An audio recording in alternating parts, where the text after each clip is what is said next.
माला में हर फूल अलग अलग होता है, वैसे ही कुटुंब में भी हर व्यक्ति अलग अलग होता है।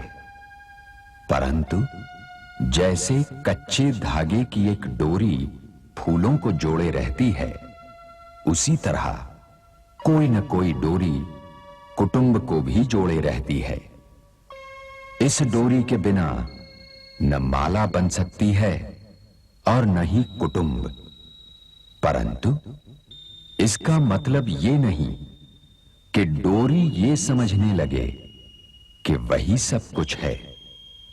माला न फूल से बनती है और न डोरी से।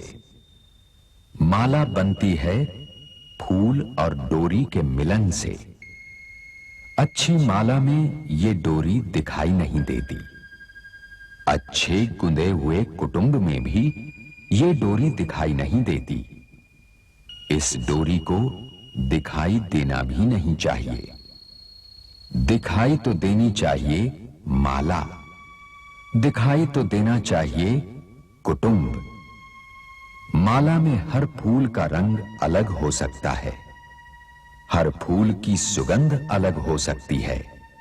बल्कि यदि ऐसा हो तो माला का सौंदर्य बढ़ जाता है। परंतु रंग को रंग से और सुगंध को सुगंध से टकराना नहीं चाहिए। आपस में तालमेल होना चाहिए। यही बात कुटुंब के लिए भी ठीक है। यदि उच्चाकांक्षाएं उच्चाकांक्षाओं से टकरा रही हों, तो ये दोष है माली का। हस्तिनापुर राज परिवार में यही हो रहा है। और धृतराष्ट्र भाग्य की उंगली थामे थामे ये कहकर नहीं गुजर सकते कि वो तो नेत्रहीन हैं, तो वो क्या कर सकते हैं? क्योंकि हस्तिनापुर राज परिवार जिस दलदल में धंसता ही जा रहा है, वो दलदल तो है स्वयं धृतराष्ट्र ही की उच्चाकांक्षा की। और यही कुरुक्षेत्र है, जिसकी तरफ ये कहानी धीरे धीरे बहती चली जा रही है। पुरोचन का बनाया हुआ लाक्षागृह वास्तव में कुरुक्षेत्र की बाहरी सीमा है। युवराज युधिष्ठिर की प्राण रक्षक बनकर जो सेना गई है, वो दुर्योधन के हाथों बिके हुए लोगों की है।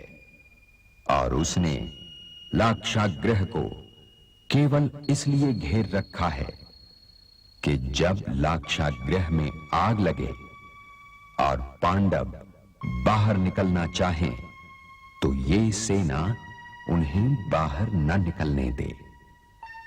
तो ये दौड़ हो रही है काले पाख की चौदस और खनिक में।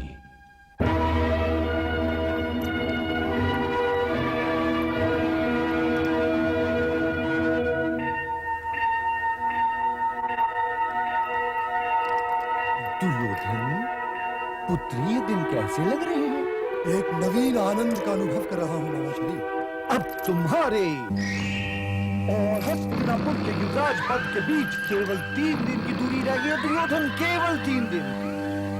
और ये 3 दिन दूरी नहीं होती। यदि तुम चाहो तो उस तीसरे दिन को हाथ बढ़ाकर छू सकते हो, जो तुम्हारे भविष्य का द्वार पार कर देगा।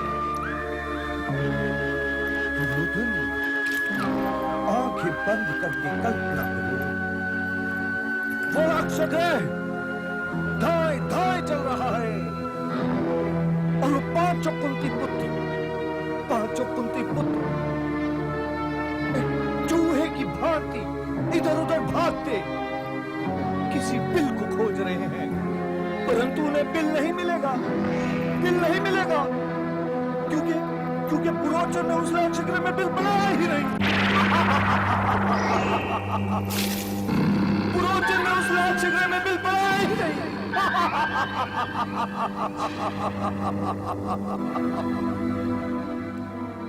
तुम इतनी रात गए?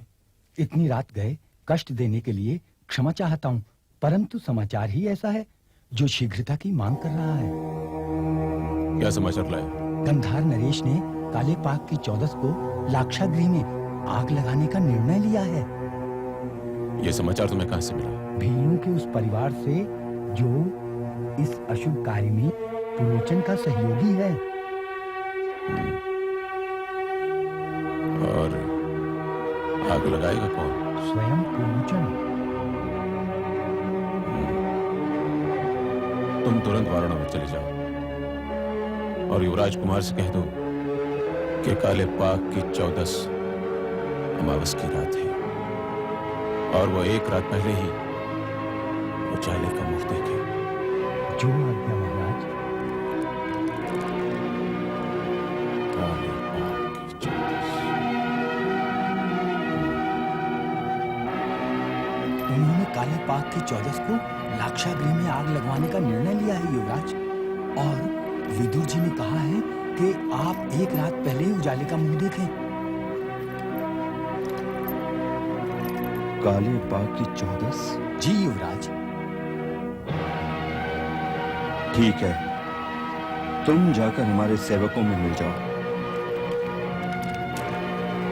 और विश्राम करो। जो आज्ञा युवराज।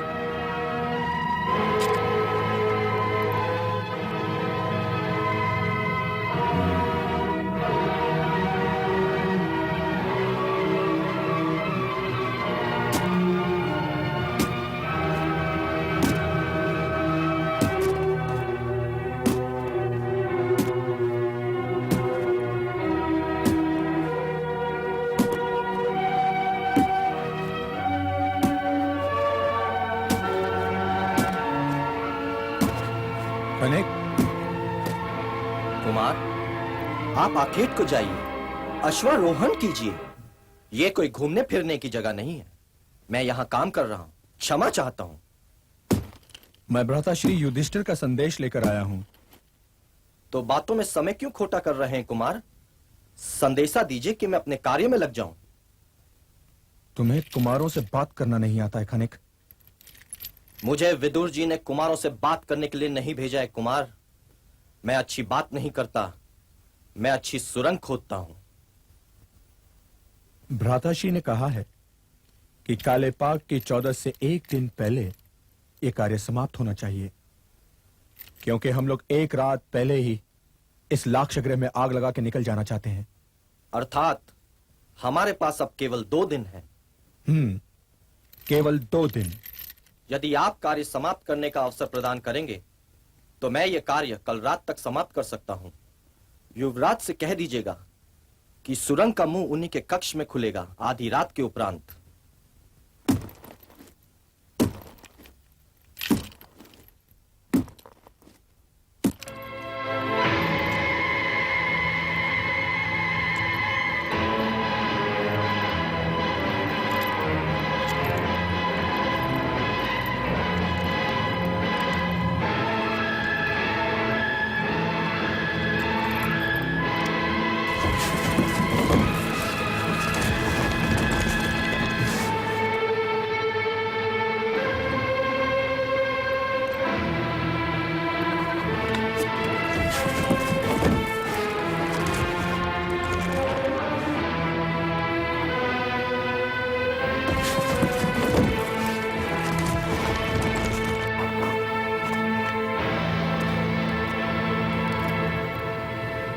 प्रणाम महारानी।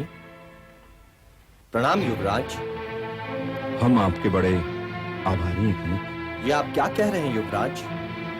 राष्ट्र की रक्षा सुरक्षा केवल राजा और राजकुमारों ही का कर्तव्य नहीं है। मातृभूमि की रक्षा सुरक्षा का ध्यान रखना हर नागरिक का कर्तव्य है। राजा और राजकुमार भी नागरिक ही होते हैं, और यदि वो नागरिक नहीं होते तो उन्हें नागरिक होना चाहिए।